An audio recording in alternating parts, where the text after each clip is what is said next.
Hey guys, कैसे हैं आप लोग। तो आज मैं आपके लिए एक यहाँ पर इंपॉर्टेंट सीरीज लेके आ रहा हूँ जिसके अंदर मैं कवर करूंगा most important questions of CA final AFM और साथ में जो भी न्यू टाइप्स ऑफ सम्स हैं वो भी डेफिनेटली आपके साथ कवर करूंगा। तो जो भी MTP RTP past exam question, जो भी लेटेस्ट एग्जाम क्वेश्चन के अंदर न्यू टाइप ऑफ सम्स है तो डेफिनेटली इस सीरीज के अंदर यहां पर हम कवर करेंगे।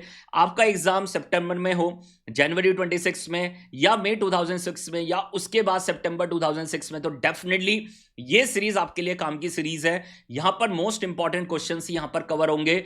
जो भी आपके टॉपिक्स हैं, जो भी आपके चैप्टर्स हैं, जो भी हमारे करिकुलम का पार्ट है, तो डेफिनेटली वो सारे क्वेश्चंस यहां पर हम कवर करने वाले हैं जो मोस्ट इंपॉर्टेंट है, जिसके अंदर डिफिकल्ट पॉइंट है, जिसके अंदर डिफिकल्ट कॉन्सेप्ट है या जहां पर कैलकुलेशन एरर्स हो सकते हैं। तो डेफिनेटली आपके लिए सीरीज इंपॉर्टेंट है जो आपको काम आने वाली है। तो जो भी लोग मेरे साथ कनेक्टेड हैं, अगर वो अपने कोई भी इंपॉर्टेंट क्वेश्चन सॉल्व कराना चाहते हैं, उनको लगता है कि ये क्वेश्चन सॉल्व नहीं हो पा रहा, इसके अंदर कोई कैच है, इसके अंदर कोई क्वेश्चन के अंदर वहां पर कोई कॉन्सेप्ट है जो इंपॉर्टेंट है, तो आप मेरे साथ वो क्वेश्चन शेयर कर सकते हैं। मेरे व्हाट्सअप नंबर पे भी शेयर कर सकते हैं, मेरे टेलीग्राम पे भी शेयर कर सकते हैं। लिंक आपको यहाँ पर मिल जाएगा, वीडियो के नीचे आपको लिंक मिल जाएगा, टेलीग्राम का लिंक मिल जाएगा, या मेरा नंबर है 8860017983, उस पर व्हाट्सअप आप कर सकते हो। तो डेफिनेटली अगर मुझे लगेगा कि डेफिनेटली वो क्वेश्चन कराने लायक है इस सीरीज के अंदर, तो डेफिनेटली वो आपका कवर हो जाएगा।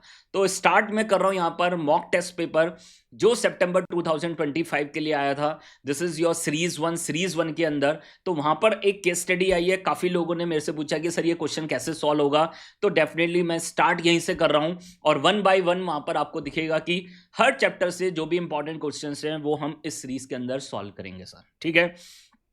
तो starting from the this is your, देख लीजिए सीरीज वन जुलाई 2025।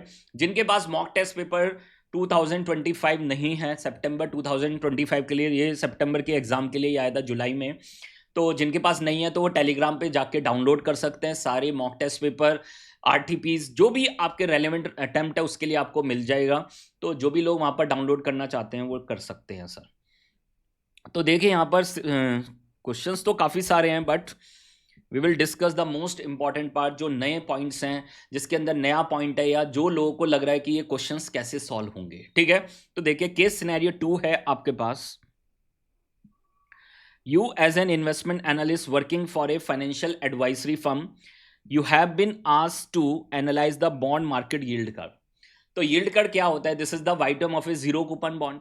तो जीरो कूपन बॉन्ड की जो वाइटम है वही आपकी क्या है, वहां पर यील्ड है, और वो भी डिफरेंट मैच्योरिटीज के लिए जब हम उसको कर्व बनाते हैं, उनको वहां पर देख लीजिए प्लॉट करते हैं, तो वो एक कर्व बन के आता है। वो अपवर्ड स्लोपिंग हो सकता है, डाउनवर्ड स्लोपिंग हो सकता है, हमड हो सकता है, तो वो किसी भी वहां पर फॉर्म में हो सकता है। To assist your client in making the investment decisions, the yield curve represent the relationship between the interest rates and the time to maturity. और मैंने यही बताया this is the YTM of a zero coupon bond. तो यहां पर आपको interest rates, yield and the time to maturity, different maturities के लिए आपके पास है। यूजुअली द गवर्नमेंट जीसेक आपके पास होता है normally. For simplicity assume that the following yield data for the government bonds over various मैच्योरिटीज measured in years आपको दे रखा है। तो यील्ड कर्व टेबल आपको दे रखे हैं। तो 1 ईयर का क्या मतलब है? जो 1 ईयर वाला आपके पास बॉन्ड है, this is zero coupon bond, उस पर यील्ड है 3% की। जो 2 साल वाला आपके 2 ईयर्स की मैच्योरिटी वाला जीरो कूपन बॉन्ड है, उसकी यील्ड है 4%। और इस तरह से 1 year, 2 year, 3 year, 5 year, 7, 10, 15 and 30 years आपको क्या दे रखे हैं? यील्ड्स दे रखी हैं। और अगर आपको यहां दिख रहा होगा तो यील्ड कर्व यहां पर क्या है? अपवर्ड स्लोपिंग है sir. This is your upward sloping. तो पहले भी एक केस सिनेरियो आया था, जो 35 केस सिनेरियोज आए थे आईसीआई के, उसके अंदर भी यील्ड कर्व के ऊपर एक केस स्टडी थी, और डेफिनेटली उन्होंने यहां पर भी आपके लिए दी है। तो आपको डेफिनेटली ये सारी चीजें कवर करनी है, क्योंकि अगर इंस्टीट्यूट कोई कॉन्सेप्ट को बार बार दिखा रहा है तो डेफिनेटली एग्जाम में वो कभी भी पार्ट बनेगा सर, ठीक है। और ये कॉन्सेप्ट तो बहुत इंपॉर्टेंट है। This is the relationship between the spot rate and the forward rate, जो मैंने क्लासेस में भी कराया है, and this is one of the most important point. तो ये कॉन्सेप्ट आपका यहाँ पर बॉन्ड वैल्यूएशन में भी है। सेम कॉन्सेप्ट जब आप वहां पर एफआरए की प्राइसिंग करते हैं तो वहां पर भी सेम कॉन्सेप्ट को यूज किया जाता है, ठीक है। तो वो ध्यान रखना, वहां पर एफआरए प्राइसिंग के अंदर भी सेम कॉन्सेप्ट यूज किया जाता है। From the following information given by, choose the correct answer in to the following question. तो क्या क्वेश्चन है आपके पास? The main characteristic of the normal yield curve is, तो मेन कैरेक्टरिस्टिक देखना है, short term yield are higher than the long term yield, short term yields are lower than the long term yield, yield remain the same across all the maturity, ये तो होगा ही नहीं sir. And yield fluctuate randomly over different मैच्योरिटीज, तो वो भी हो सकता है सर, बट उसने क्या लिखा है यहाँ पर आपके लिए, देखो यहाँ पर क्या लिखा है, नॉर्मल यील्ड कर्व में। तो नॉर्मल यील्ड कर्व में क्या होगा, शॉर्ट टर्म इंटरेस्ट रेट्स वहां पर कम होते हैं और लॉन्ग टर्म इंटरेस्ट रेट्स वहां पर क्या होते हैं, ज्यादा, जैसे यहाँ पर आपको गिवन है। तो इससे रिलेटेड जो नोट आपके पास इंस्टीट्यूट ने दे रखा है वो भी मैं यहाँ पर आपके साथ कवर करूंगा, जिससे कि आपका पूरा रिवीजन हो जाए, पूरा कॉन्सेप्ट एक साथ रिवाइज हो जाए। तो देखिए सर, यील्ड कर्व का आपके पास ये पूरा स्टडी मैटी है, तो स्टडी मटेरियल का पेज नंबर 5.20 पे यील्ड कर्व उन्होंने दे रखा है। Before we discuss the yield curve, it is important for understood the concept of spot rate.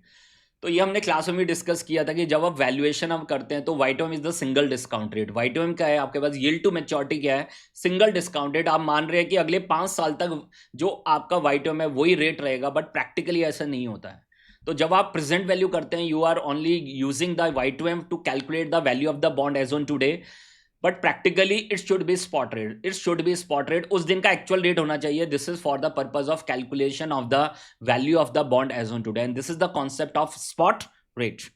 The spot rate can be defined as the relationship between the spot rate and their corresponding maturity for a zero coupon bond. तो वो मैं बार बार बोल ही रहा हूँ कि वहां पर YTM of a zero coupon bond, this is spot rate which involves no coupon payments. It reflects the time value of money for the single future payment. This rate is used to value the fixed income securities. तो simply जब आप present value करते हैं तो आप वाइटोम को use करते हैं, जबकि वहां पर क्या यूज होना चाहिए, spot rate 1, spot rate 2, spot rate 3, उस दिन का एक्चुअल स्पॉट रेट। तो बट ये रेट तो मुझे पता ही नहीं, यहाँ पर ये रेट तो कब पता चलेंगे, यहाँ पर फ्यूचर में जाके। बट मुझे आज के दिन क्या पता है, we know the forward rates, मुझे क्या पता है forward rates, and this is the relationship between the forward rate and the spot rate. ये आपके पास क्या जाएगा, relationship between the spot rate and the forward rate. तो ये रहे आपके पास स्पॉट रेट ईयर 1, ईयर 2, 3, 4, और this is your increasing trend. Yield curve आपके पास क्या है, इंक्रीजिंग ट्रेंड पे है। तो देख लीजिए, which determine the selling price of zero coupon bond. The concept of yield curve also known as the term structure of interest rate, इसको हम क्या बोलते हैं मार्केट में, term structure of interest rate. It shows how yield to maturity is related to the term of the maturity of the bond. This is the YTM of a zero coupon bond, simple terms में। It slopes upward indicating the long-term interest rates are greater than the short-term interest rate. देखना, यही तो पूछा हुआ है आपसे। This is your question number 6. Question number 6 यही तो है सर। और ये लिख लीजिए, this is your upward sloping curve. Yield curve, however, does not necessarily slope upward. They can be in the different patterns. वो हो सकते हैं, but normally वो किस में होती हैं, upward sloping। ठीक है, तो upward sloping आपके पास है, देख लीजिए, downward sloping है, flat है, and humped है sir. Another perspective on the term structure of interest rate is provided by the forward interest rates and the interest rates applicable to the bond in the future. तो यही है मेरे पास आज के दिन मैं क्या कैलकुलेट कर सकता हूँ, forward rate, and the forward rates are the best estimate of expected spot rate. यही तो कॉन्सेप्ट था ना हमारा। तो यहाँ पर देख लीजिए, ये सब कैलकुलेशंस हमने क्वेश्चन कर रखे हैं, और वही मैं यहाँ पर भी आपको करके दिखाऊंगा जो आपके एग्जाम्पल में दे रखे हैं, क्वेश्चन में दे रखे हैं, केस स्टडी में। तो यहाँ पर आप देख लीजिए, this is upward sloping. It is noted that the current spot rate and forward rates are known, the future spot rates are not known, then they will be revealed as the future unfold. तो मुझे क्या पता है, यहाँ पर forward rates पता है, and forward rates are the best estimate of expected spot rate. ठीक है, तो ये आपके पास देख लीजिए पूरा कॉन्सेप्ट यहाँ पर उन्होंने दे दिया, and these are term structure theories, expectation theory, liquidity preference theory, and we have preferred habitat theory, market segment theory. ठीक है, तो ये आपके बाद देख लीजिए पूरा कॉन्सेप्ट आ गया। अब आप क्वेश्चन सॉल्व कर दो, तो आपका जो आंसर यहां पर आने वाला है, this is short term yields are lower than the long term yield. Normally आपको नॉर्मल यील्ड कर आपको ये मिलेगी, शॉर्ट टर्म यील्ड कम होगी और लॉन्ग टर्म यील्ड ज्यादा होंगी। ठीक है, फिर वो पूछ रहा है based on the given yield data what is the yield spread. Spread का क्या मतलब होता है, difference between the two rates between the 10 year bond and the 1 year bond. तो 10 ईयर बॉन्ड कौन सा है सर, ये रहा, और 1 ईयर बॉन्ड ये रहा। इन दोनों में क्या स्प्रेड्स हैं, तो स्प्रेड क्या है, this is the difference between the two rates. तो इन दोनों में क्या डिफरेंस है, देख लीजिए 4% का। तो आंसर हमारा कितना हो जाएगा, 2%, 3.5, 4%। सी इज अवर आंसर, चेक कर लीजिए, सी इज अवर आंसर। फिर वो कह रहा है an inverted yield curve typically indicates, तो इन्वर्टेड यील्ड कर्व है तो उसका मतलब क्या है सर कि वहां पर short term interest rates high है, शॉर्ट टर्म इंटरेस्ट रेट्स ज़्यादा हैं, लॉन्ग टर्म इंटरेस्ट रेट्स कम है, यही मतलब है इसका। तो इसका मतलब क्या है, फ्यूचर में इंटरेस्ट रेट्स कम है मतलब डिमांड फॉर मनी कम है, मतलब क्या आ गया, रिसेशन आ गया। तो this is for upcoming recession, तो answer is your C point. Answer आपका क्या हो गया, सी पॉइंट हो गया, this is an upcoming recession. 9th point में देखिए, if an investor is looking to invest for 2 years starting at the end of 3 years from now, समझ पा रहे हैं, at the end of 3 years, तो आज से 3 साल के बाद वो कितने टाइम के लिए इन्वेस्ट करना चाहता है, वो कितने टाइम के लिए इन्वेस्ट करना चाहता है, दिस इज फॉर 2 years। तो वो कह रहे हैं the forward rate should be expect shall be approximate, तो हमें क्या कैलकुलेट करना है, forward rates, we want to calculate the forward rates and this is very simple sir, ठीक है, this is same as FRA pricing, जैसे हमने FRA pricing किया था सेम यहां पर this is the relationship between the spot rate and the forward rate, this is relationship between the spot rate and forward rate. तो देखिए sir इसको solve कर लेते हैं, this is your question number 9। तो ये केस सिनेरियो 2 है and this is your series 1 September 2025, ठीक है। तो यहां पर क्वेश्चन नंबर 9 काफी लोग इसका आंसर मेरे से पूछ चुके हैं, जबकि दिस इज वेरी सिंपल, इसमें कुछ डिफिकल्ट नहीं है। तो वो क्या कह रहे हैं, आज से 3 साल के बाद कितने टाइम के लिए लोन लेना चाहता है, 2 years के लिए, यही तो कौन पॉइंट है, देख लीजिए। They are looking to invest for 2 years starting at the end of 3 years from now. The forward rate is expected to be shall be approximately. तो ध्यान से देखना सर, यहाँ पर आपके पास ये 3 साल है, ये 2 साल है, तो टोटल पीरियड कितना हो गया, 5 years, ठीक है। तो यहाँ पर मैंने आपको कॉन्सेप्चुअली बता रखा है कि एक तरीका है मैं 3+2 करके इन्वेस्ट करूँ, एक तरीका मैं पूरे 5 साल के लिए इन्वेस्ट करूँ। तो ये मॉडल क्या कह रहा है, दोनों का देख लीजिए, कॉस्ट या इन्वेस्टमेंट का जो रिटर्न है, अगर लोन ले रहे हैं तो कॉस्ट, और अगर इन्वेस्टमेंट कर रहे हैं तो रिटर्न, तो वो क्या होनी चाहिए, सेम होनी चाहिए, ठीक है। तो दिस इज नो आर्बिट्रेज, देख लीजिए अपॉर्चुनिटी, नो आर्बिट्रेज अपॉर्चुनिटी के हिसाब से ही हम क्या कर रहे हैं, वैल्यूएशंस कर रहे हैं। तो we want to calculate the, हम यहाँ पर क्या कैलकुलेट करना चाहते हैं, देख लीजिए, this is your 2 years forward rate 3 years from now, तो मैं क्या कैलकुलेट करना चाहता हूँ, 2f3, हम यहाँ पर क्या कैलकुलेट करना चाहते हैं, 2f3, 2 years forward rate 3 years from now, ठीक है। तो मुझे ये कैलकुलेट करना है, ये आपके पास कॉन्सेप्ट है, ठीक है, क्लैरिटी है सर, देख लीजिए। तो मेरे पास 5 साल के रेट दे रखे हैं, यस 5 years के रेट मेरे पास अवेलेबल हैं, तो 5 साल का रेट कितना है, 6%, प्लॉट कर दो सर। 3 साल के रेट मेरे पास अवेलेबल हैं, 3 साल का रेट कितना है, 5%, और मुझे क्या निकालना है, 2 years forward rate 3 years from now, मुझे क्या कैलकुलेट करना है, 2 years forward rate 3 years from now,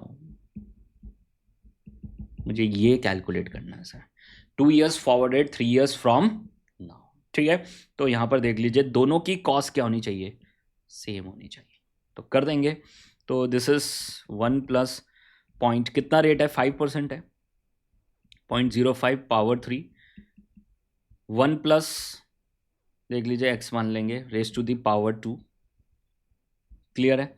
तो 1 plus 0.05 raise to the power 3, 1 plus x compounding होगा हमेशा, और वो किसके बराबर होना चाहिए, देख लीजिए 5 साल की rate 1.06 raise to the power 5, ठीक है। और x को सॉल्व करेंगे तो x आपके पास क्या निकल के आ जाएगा, 2 years forward rate 3 years from now, खत्म सर।